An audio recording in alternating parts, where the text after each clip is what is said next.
Hello વિદ્યાર્થી મિત્રો, તમારા માટે તારીખ 4/1/2025નું એકમ કસોટીનું મોસ્ટ આઈએમપી પ્રશ્નપત્ર લઈને આવી ગયા છીએ, જેનો વિષય રહેશે ગુજરાતી. કુલ ગુણ રહેશે 25 અને સમય રહેશે 1 કલાકનો. આ સંપૂર્ણ પેપર આપણે સોલ્યુશન સાથે જોવાના છીએ, તો વિડીયોમાં એન્ડ સુધી જોડાયેલા રહેજો. તો ચાલો માળખા તરફ આગળ વધીએ. તો તેમાંનો પ્રશ્ન 1 રહેશે, યોગ્ય વિકલ્પ પસંદ કરીને જવાબ આપો, જેના કુલ ગુણ રહેશે 4. પ્રશ્ન 2 છે, ખાલી જગ્યા પૂરો, જેના કુલ ગુણ રહેશે 4. પ્રશ્ન 3 છે, નીચેના વિધાનો ખરા છે કે ખોટા તે જણાવો, જેના કુલ ગુણ રહેશે 4. પ્રશ્ન 4 છે, નીચેના પ્રશ્નોના ઉત્તર એક વાક્યમાં લખો, જેના કુલ ગુણ રહેશે 4. પ્રશ્ન 5 છે, નીચેના પ્રશ્નોના ઉત્તર 2-3 વાક્યમાં લખો, જેના કુલ ગુણ છે 6. અને પ્રશ્ન 6 છે, સમાનાર્થી શબ્દ લખો, જેના કુલ ગુણ રહેશે 3. વિદ્યાર્થી મિત્રો, હવે આપણે સોલ્યુશન તરફ આગળ વધવાના છીએ. જો સોલ્યુશનની સંપૂર્ણ પીડીએફ તમે તમારી પાસે માંગતા હો તો પ્લે સ્ટોર પરથી આજે તમારું application youth education app download કરો અને આ વિડીયોને લાઇક, શેર અને સબસ્ક્રાઇબ કરવાનું ભૂલતા નહીં. તો ચાલો સોલ્યુશન તરફ આગળ વધીએ. તો અહીંથી આપણું સોલ્યુશન સ્ટાર્ટ થાય છે. તેમાંનો પ્રશ્ન 1 છે, યોગ્ય વિકલ્પ પસંદ કરીને જવાબ આપો, જેના કુલ ગુણ રહેશે 4. જેમાંનો પ્રશ્ન 1 છે, ઘરના સભ્યો વારાફરતી વિદાય લઈ રહ્યા છે કારણ કે એ દિવાળીની રજાઓ પૂરી થઈ ગઈ છે, બી લગ્ન પ્રસંગો પૂરા થઈ ગયા છે, સી બધાને પ્રવાસ સાથે જવાનું છે કે ડી ગામડાના ઘરમાં રહેવાનું ગમતું નથી. તો તેનો જવાબ છે એ, દિવાળીની રજાઓ પૂરી થઈ ગઈ છે. બીજો પ્રશ્ન, નવા વર્ષના સંકલ્પો એટલે વહેલી પરોઢનું ઝાકળ એમ લેખક શા માટે કહે છે? એ, આજે નક્કી થાય અને સવારમાં તૂટી જાય છે, બી ઝાકળની જેમ અલ્પજીવી હોય છે, સી સંકલ્પો વિચારીને લેવાતા નથી, ડી સંકલ્પો દર બેસતા વર્ષે લેવામાં આવે છે. તો તેનો જવાબ છે બી, ઝાકળની જેમ અલ્પજીવી હોય છે. પ્રશ્ન 3, શરૂઆત કરીએ કાવ્યનું સ્વરૂપ કયું છે? એ ગીત, બી ગઝલ, સી ભજન કે ડી મુક્તક. તો તેનો જવાબ છે બી ગઝલ.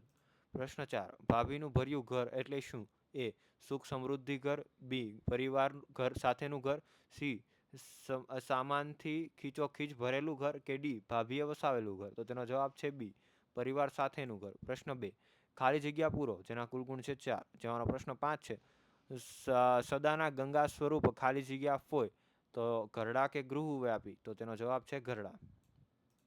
પ્રશ્ન 6, કોઈ ધન્ય ફળ એ ખાલી જગ્યા માટે સંકલ્પ કરી નાખે છે, સ્વર્ગો કે આત્મસુધારણા? તો આત્મસુધારણા માટે કરી નાખે છે. 7મો, આવનારી સોંગ ખાલી જગ્યાની વાત કરીએ, દોસ્ત કે ખુશી? તો ખુશીની વાત કરીએ. પ્રશ્ન 8, નિહાળ્યો સો વચ્ચે ખાલી જગ્યા કરી બેઠો નિજ જગા? તો ઓપ્શન છે નિત્ય કે ગરડા. તો તેનો જવાબ છે નિયત. પ્રશ્ન 3, નીચેના વિધાનો ખરા છે કે ખોટા તે જણાવો, તેના કુલ ગુણ રહેશે 4. જેવાનો પ્રશ્ન છે, રજાઓ ઉનાળા તણી થઈ પૂરી.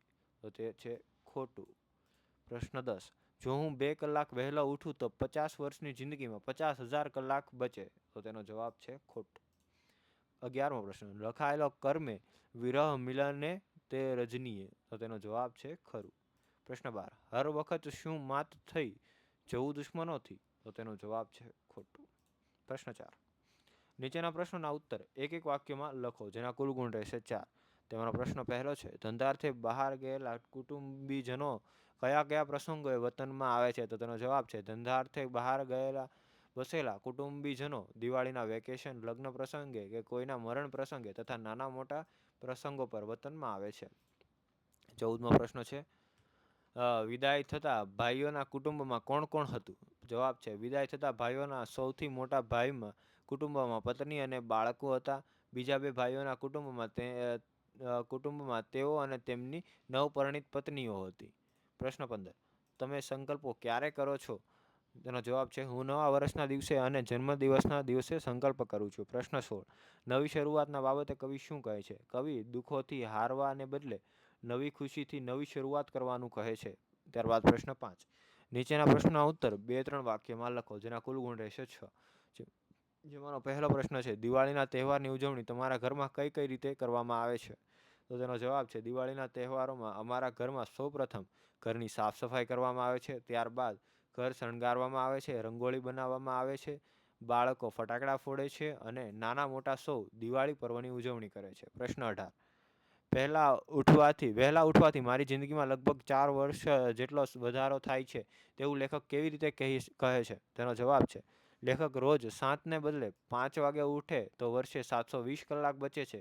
50 વર્ષ ઉઠવાનું બચે અને 50 વર્ષની જિંદગીમાં 36,000 કલાક બચે છે. એટલે રોજ ફક્ત 2 કલાક વહેલા ઉઠવાથી લેખકની જિંદગીના 4 વર્ષ જેટલો વધારો થાય છે.